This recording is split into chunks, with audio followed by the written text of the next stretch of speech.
ব্যবসাকারী ব্যবসায়ী কিয়ামতের দিবসে ফাসিক ও গুনাহগারদের সাথে উপস্থিত হবে। অতএব অধিক মুনাফার লোভে বাজারে কৃত্রিম সংকট সৃষ্টির মাধ্যমে ভোক্তাদের কষ্ট দিলে কঠিন গুনাহগার হতে হবে। আল্লাহ রাব্বুল আলামিন বলেন, ইয়া আইয়ুহাল্লাযীনা আমানু লা তাকুলু আমওয়ালাকুম বাইনাকুম বিল বাতিলি ইল্লা আন তাকুনা তিজারাতান আন তারাযিম মিনকুম। হে ঈমানদারগণ, তোমরা একে অপরের সম্পদ অন্যায়ভাবে ভক্ষণ করো না। তোমাদের পরস্পরের সম্মতিক্রমে যে ব্যবসা করা হয় তাই বৈধ। ব্যবসার ক্ষেত্রে, পণ্য ক্রয় বিক্রয়ের ক্ষেত্রে আমাদের সকল ব্যবসায়ীকে মিথ্যা কসম বর্জন করতে হবে, কারণ তা ইসলামে নিষিদ্ধ। আবু কাতাবা রাদিয়াল্লাহু তাআলা আনহু হতে বর্ণিত, রাসূলুল্লাহ সাল্লাল্লাহু আলাইহি ওয়াসাল্লাম বলেছেন, ইয়াকুম ওয়া কাসরাতাল হিলফি ফিল বাই ফাইন্নাহু ইউনাফিকু সুম্মা ইয়ামহাক।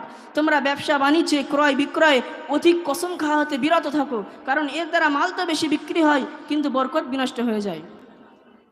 সম্মানিত সুধী, ব্যবসা যখন আমানতদারি, বিশ্বস্ততা ও সততার সঙ্গে করা হবে